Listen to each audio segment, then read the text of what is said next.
The Lord be with you. And with your spirit. Reading from the Holy Gospel according to St. Luke. Glory to you, O Lord.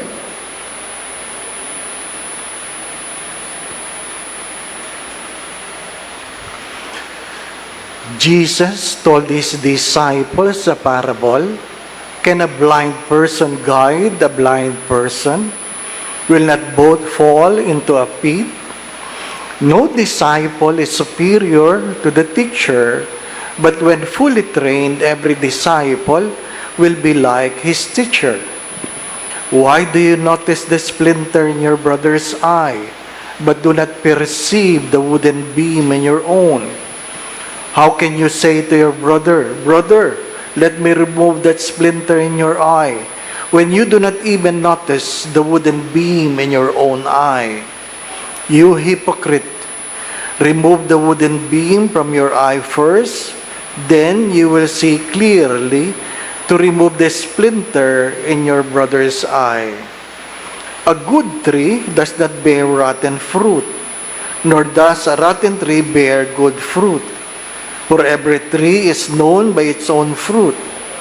For people do not pick figs from thorn bushes, nor they gather grapes from brambles. A good person out of the store of goodness in his heart produces good. But an evil person out of a store of evil produces evil. From the fullness of the heart, the mouth speaks.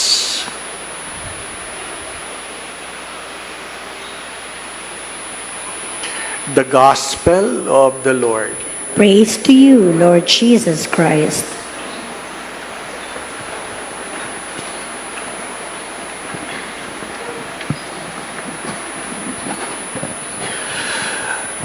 Before a Mass, I noticed some young ladies giggling upon looking in this guy who is considered a hunk in his leather jacket. Talagang kinikilig sila. At nakita nila ako, nakatingin sa kanila, parang nahiya sila. Ano po? Pagkatapos ng misa, tinanong ko, kumusta? Nagpa-picture ba kayo? Sabi ng mga babae, hindi, Father. Bakit? Walang bulalo. Walang bulalo. Pinagnilayan ko pa yun, anong walang bulalo? Ano po? Ang ibig sabihin pala nun, walang utak. Wala daw utak. Sana hindi na lang siya nagsalita, Father. Anong sabi sa unang pagbasa? Praise no one before he speaks. Ano sabi po ng mga kapatid nating in Chick? The more you talk, the more mistakes. The less you talk, less mistakes. No talk, no mistake. Hindi po ba, no? Pero hindi ako naniniwala doon sa no talk, no mistake. My dear friends, my brothers and sisters, whether you like it or not, what comes forth from your mouth is what is in your heart. Kaya nga may kasabihan tayo mga Pilipino, ang isda palaging nahuhuli sa bibig. Ang isda ay palaging nahuhuli sa bibig. Kaya ka ini-interview pag nag-apply ka ng trabaho. Ini-interview ka. Kasi lalabas sa iyong pananalita kung tugma ang iyong resume at ang iyong sinasabi. Ano sabi nila? Poor people talks about people. Average people talks about event. Successful people talk about progress. Kung anong inyong pinag-uusapan, indicative yan kung nasaan ang iyong kalooban. Mahalaga yun. Mahalaga. Ang tanong ay, nag-iingat ba tayo sa ating mga sinasabi? Nag-iingat ba tayo? Yung iba nga, ang hin-hin-hin-hin. Pero pag nagulat, kung anong kabayo ang sinisigaw, di ba ba, ano? Kung anong kulog ang tinatawag. Pag ginulat mo, hindi mo malaman, saan ba nanggagaling yan? Kaya pag ikaw ay nanliligaw, gulatin mo. Para malaman mo, hindi ba ba, no? At yung nanliligaw sa iyo, gulatin mo rin. Hindi po ba? Mga minamahal na mga kapatid, sadyang may panukatan sa ayaw at sa gusto natin. Pero ano pong hamon sa Ebanghelyo? Bago ka maghusga, suriin mo muna ang iyong sarili. Bago ka magsalita, suriin mo muna ang iyong pananalita. Sapagkat ang bawat isa ay mayroong pinanggagalingan. Ang bawat isa ay mayroong pinagdaanan. Suriin mo muna ang iyong sarili. Sapagkat ang ating panuntunan, kadalasan ay kung ano lang ang naaabot ng ating kalooban. Kaya nga ito palaging paalala, pag kayo ay pinupuna ng ibang tao, huwag kayo masyadong nabubulabog. Sapagkat pagkaminsan, ang pagpuna ng ibang tao ay hindi tungkol sa iyo, kundi tungkol sa kailang mga sarili. Inuulit ko, pag kayo ay pinupuna ng ibang tao, huwag kayo nabubulabog. It should not trouble you. Because most of the time, what people speaks about you is never about you. It's always about them. It's always about them. Huh? Hindi naman yung hindi tayo nakikinig. Pero hindi dapat tayo nababalisa. Hayaan natin na mayroong pumupuna. Maganda yung may pumupuna. Pero, ang bawat pagpuna ay nag-aanyaya na suriin ang kalooban. It is a time to have a self-introspection, to validate their words. Baka nga naman totoo. Minsan sinabi ko na ito, magkaiba yung perception sa perspective. Magkaiba yung perception sa perspective. Ano yung perception? How do you see things? And how do you see things? It'll always based on your understanding. Anong pinakamagandang halimbawa doon? Magsulat kang ng number 6 sa harapan mo. 6. Tapos, yung nasa harapan mo, tanungin mo, anong nakikita mo? Hindi mo siya maasahang magsabing 6 sapagkat ang nakikita niya ay 9. 9. Sapagkat ang kabaliktaran na 6 ay 9. Hindi ka dapat magalit. Ano pa anyaya ng perspective? To go into His place and look and see what He is seeing. Doon mo maintindihan, kaya pala niya sinasabing 9, kasi yung 6 mo, sa kanyang pananaw ay 9. We don't have the monopoly of truth. That's why we don't have to argue. Huwag kayong makikipagtalo. Sayang. Sayang ang oras kapag kayo ay nakikipagtalo. Sinasabi ko yan sa mag-asawa, pag mayroon kayong hindi pinagkakasunduan, huwag kayong magtatalo. Kasi pagkatapos nyo magtalo, may talo. May talo. Yung magaling magsalita, panalo. Hindi po ba, no? Pero hindi ibig sabihin yung panalo, tama. Magaling lang magsalita. Anong problema daw sa panahon natin? Yung matatalino, tahimik na tahimik. Tahimik, nabasa ko lang ito ha. Tahimik na tahimik. Ano po? Kasi ang kasunod na sinabi ay, Kasi yung mga tanga, ang tapang magsalita.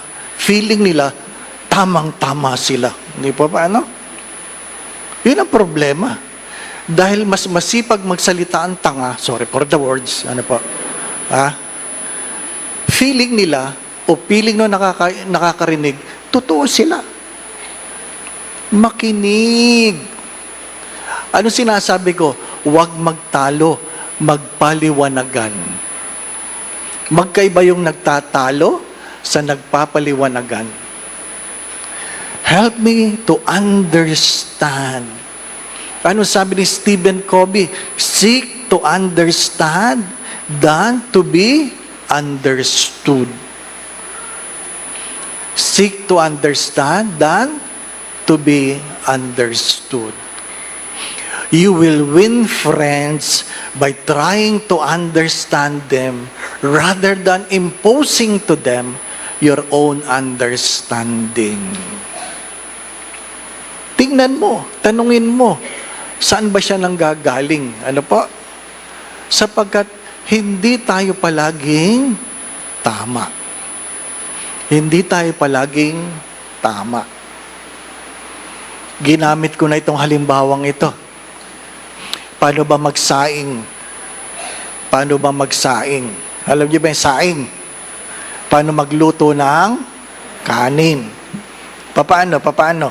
Ha? O di, Father, huhugasan ng bigas. Pag malinis na, susukatin mo yung bigas. Susukatin mo yung tubig.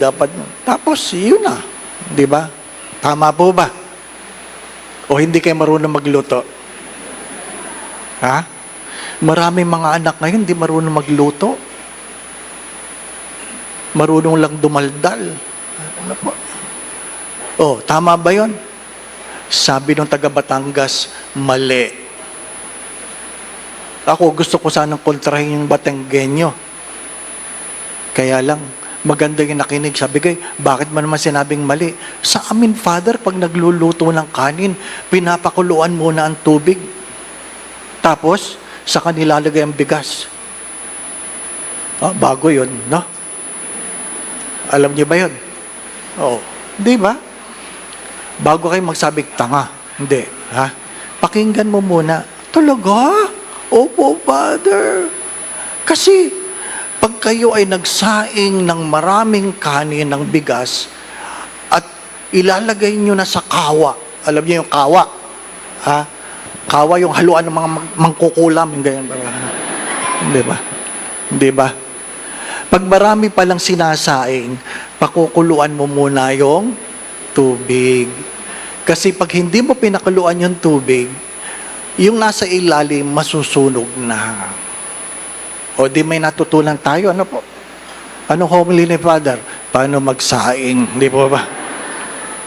Ano ibig ko sabihin? May kanya-kanyang pananaw. Ang bawat pananaw ay may pinanggagalingan. Ang bawat pinanggagalingan ay nakaugat sa karanasan. Kaya nga pagkamisan, mga magulang,